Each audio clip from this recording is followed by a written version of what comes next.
itu mengalami mimpi yang buruk banget gitulah. Jadi selama 1 minggu si Pak Wario ini selalu dimimpiin di mana ada makhluk yang di situ makhluk tersebut itu akan menjemput Pak Wario.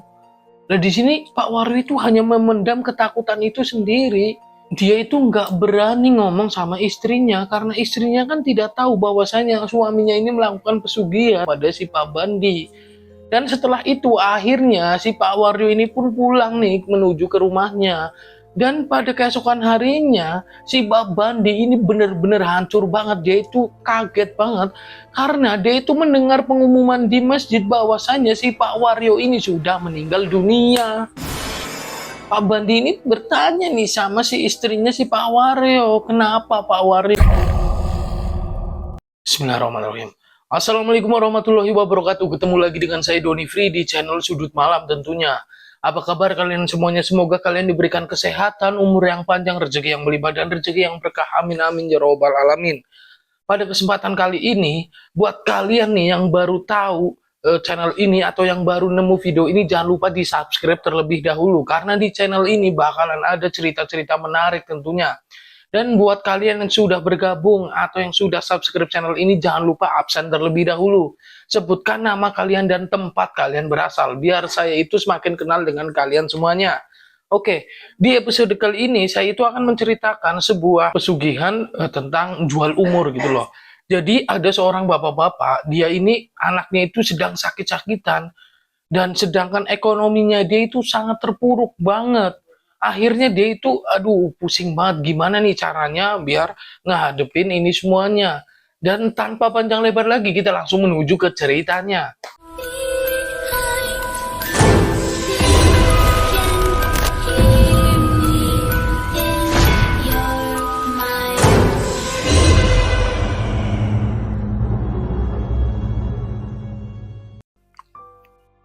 Sebut saja namanya Pak Wario. Pak Wario ini dia itu seorang bapak dengan umur 50 tahun. Dan dia itu memiliki 3 orang anak dan 1 orang istri tentunya. Pada saat itu anaknya yang nomor 2 itu sedang sakit-sakitan. Jadi dia itu ada masalah dan dia itu harus dioperasi nih. Lah di sini Pak Wario itu bingung banget. Sedangkan biaya operasinya itu mahal. Dan dia itu sehari-harinya hanya menjadi seorang penjual pepaya nih, nggak tentu banget berapa penghasilannya. Dan tentunya mungkin penghasilannya ini sangat minim. Anaknya yang kedua ini itu namanya Putra nih. Dia itu masih duduk di sekolah menengah pertama. Dan dia itu terkena penyakit usus buntu. Dan akhirnya mau tidak mau si Putra ini harus dioperasi. Nah, di sini Pak Wario itu merasa bingung banget gimana caranya anaknya itu biar bisa dioperasi sedangkan dirinya ini tidak punya uang. Dia mau jual benda, dia tidak punya nih benda yang bisa dijual atau benda yang harganya mahal. Jangankan benda mahal, rumah saja dia itu aduh nggak layak huni gitu loh. Di sini akhirnya di malam hari dia itu kebingungan, dia itu duduk sendiri di depan rumahnya.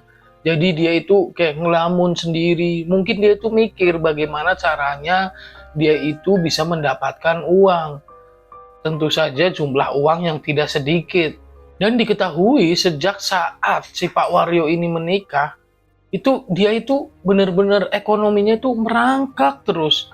Jadi dia itu belum bisa membahagiakan keluarganya dari segi ekonomi. Untuk makan 1 hari mereka itu udah cukup, itu udah alhamdulillah banget. Dan pada keesokan harinya si Pak Wario ini berangkat menuju ke pasar nih.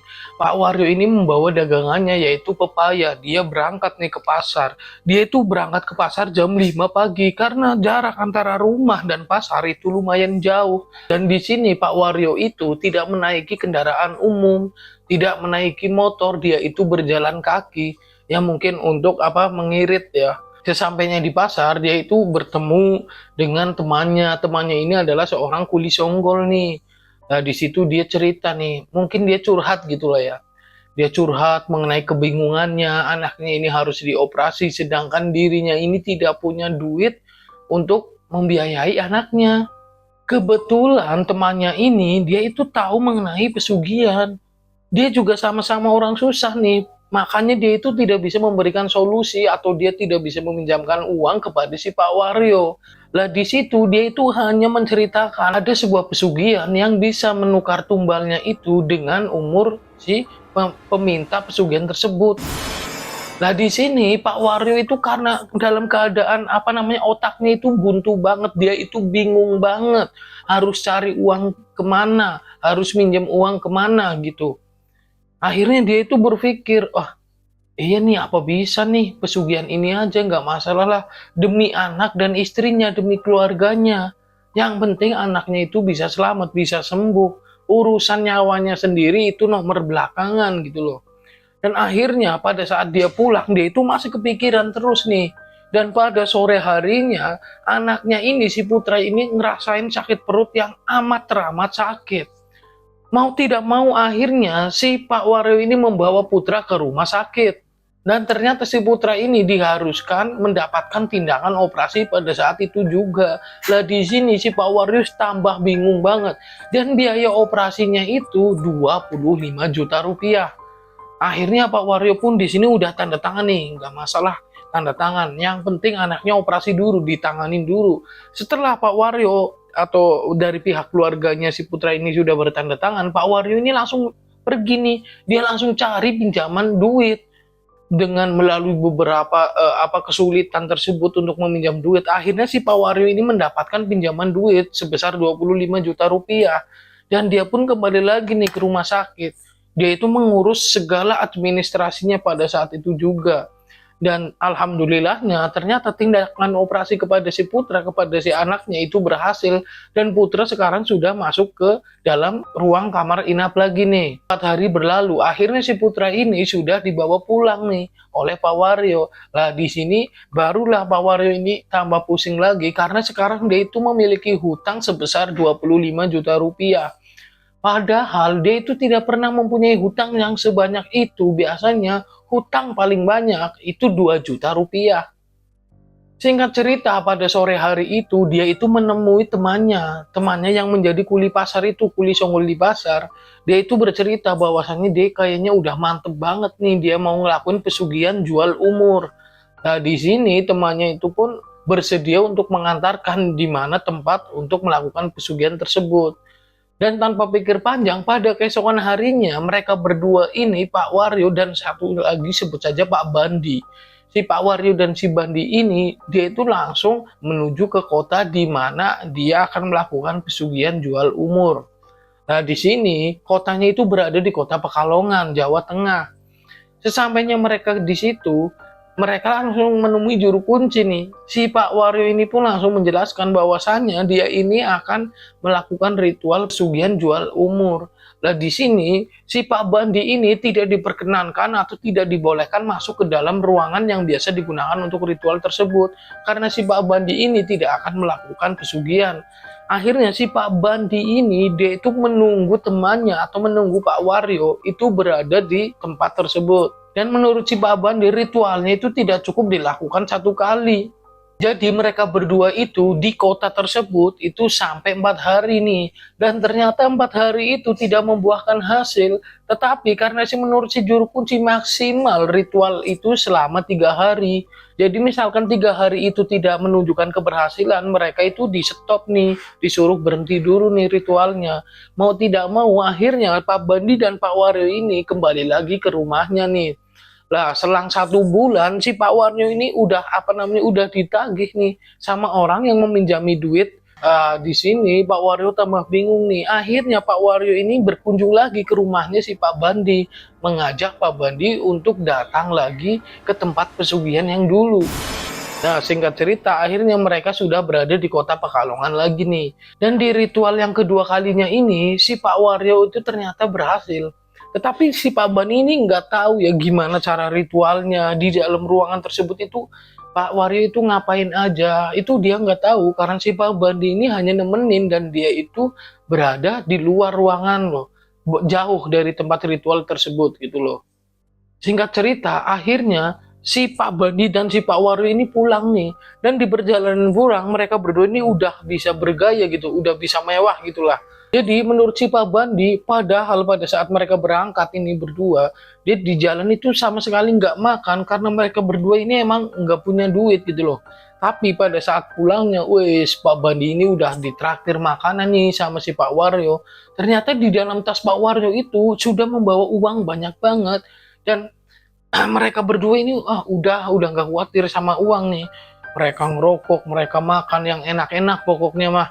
Lah di situ si Pak Wario ini bercerita sedikit dengan si Pak Bandi. Intinya umurnya itu dikurangin 20 tahun. Jadi misalnya si Pak Wario ini usianya itu ditakdir itu sampai 70 tahun, nanti di umur 50 tahun si Pak Wario ini meninggal dunia. Dan nantinya si Pak Wario ini akan dijadikan budak nih, dijemput dia pada saat kematiannya, dan dia dijadikan budak, pokoknya dibawa ke alam mereka gitu loh. Nah di sini si Pak Bandi merinding dong, waduh, kamu kok berani banget kayak gitu. Tetapi menurut si Pak Wario ini demi keluarganya, dia itu sedih banget gitu cerita sama si Pak Bandi. Selama dia menikah, selama dia berkeluarga, dia itu belum mampu membahagiakan anak istrinya, belum pernah mengajak anak istrinya jalan-jalan dan lain sebagainya. Dan singkat cerita, akhirnya si Pak Wario ini udah sampai di rumah. Di sini Pak Bandi itu diberikan uang 10 juta rupiah nih sama si Pak Wario. Tetapi di sini Pak Bandi itu menolaknya, bukan maksudnya dia menolak rezeki, tapi dia tidak mau memakai uang hasil seperti itu loh. Padahal tadi pada saat perjalanan pulang Pak Bandi ini udah ikut makan, udah ikut beli rokok dan lain sebagainya. Oke, nggak apa-apa. Setelahnya si Pak Wario ini pulang, dia itu langsung nih membayarkan hutangnya sebesar 25 juta rupiah.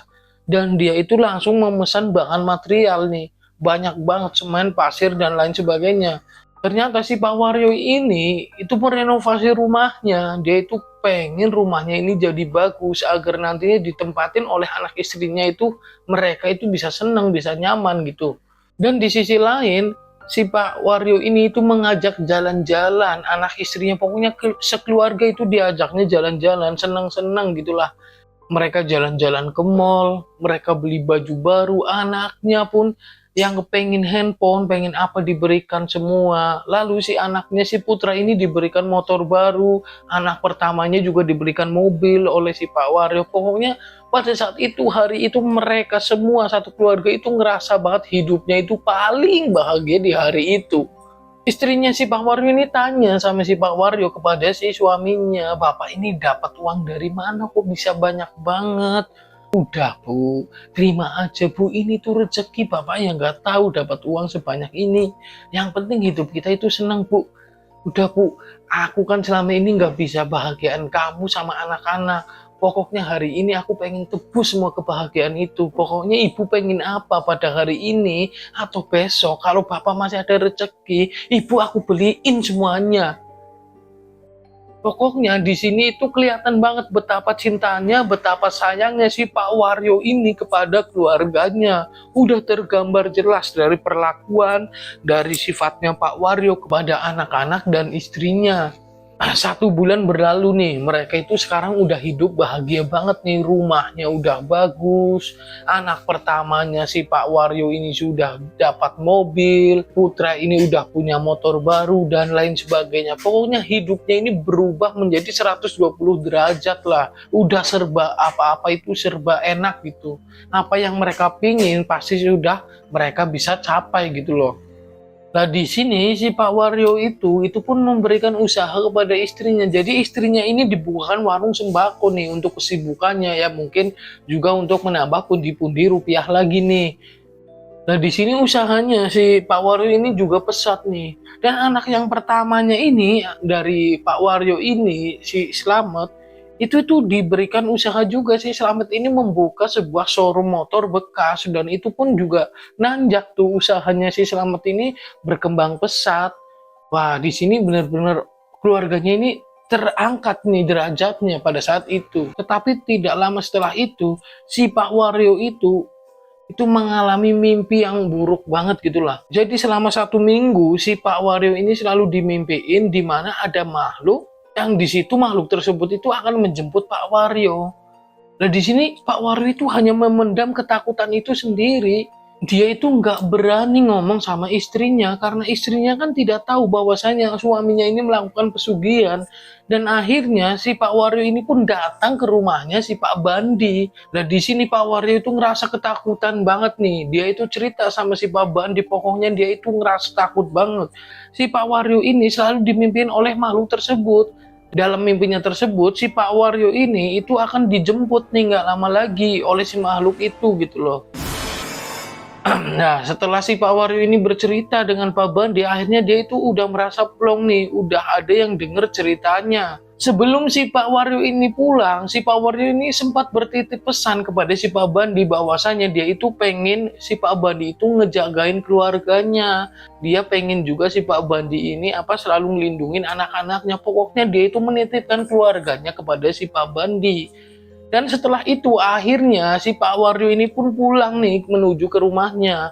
Dan pada keesokan harinya si Pak Bandi ini benar-benar hancur banget. Dia itu kaget banget karena dia itu mendengar pengumuman di masjid bahwasanya si Pak Wario ini sudah meninggal dunia. Pak Bandi ini bertanya nih sama si istrinya si Pak Wario, kenapa Pak Wario kok bisa mendadak banget nih, bisa meninggal dunia?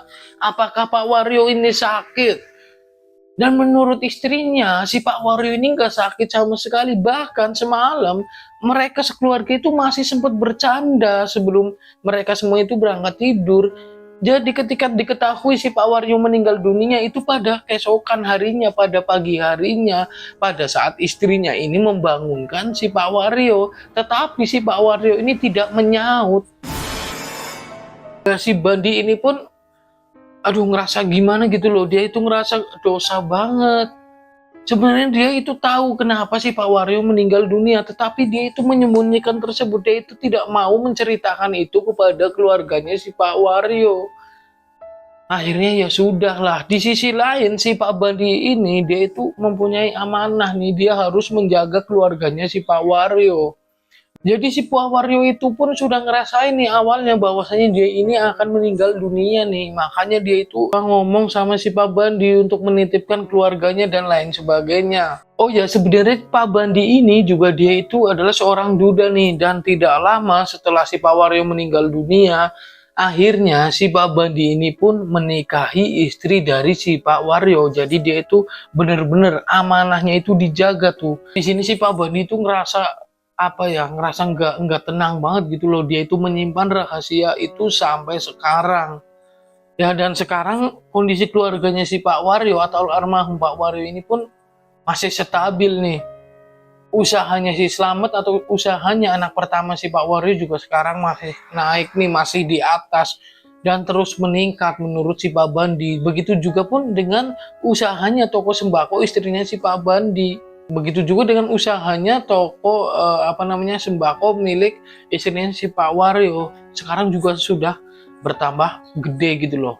Dan menurut si Pak Bandi, jadi perjanjian atau pesugihan tersebut itu putus ketika si Pak Wario ini atau pelaku pesugihannya itu meninggal. Jadi keluarganya Pak Wario itu nggak ada sangkut pautnya dengan pesugihan yang dilakukan oleh Pak Wario. Cerita pun berakhir. Jadi terima kasih buat teman-teman semua yang sudah menonton, sudah menyimak, sudah mendengarkan cerita ini sampai selesai. Dan buat kalian juga yang memiliki pengalaman mistis mengenai pesugihan dan lain sebagainya, dan pengen diceritakan ulang oleh saya, kirimkan saja ceritanya melalui nomor WhatsApp yang berada di samping bawah saya ini. Akhirnya saya Doni Free pamit undur diri. Sampai berjumpa lagi di video berikutnya. Wassalamualaikum warahmatullahi wabarakatuh.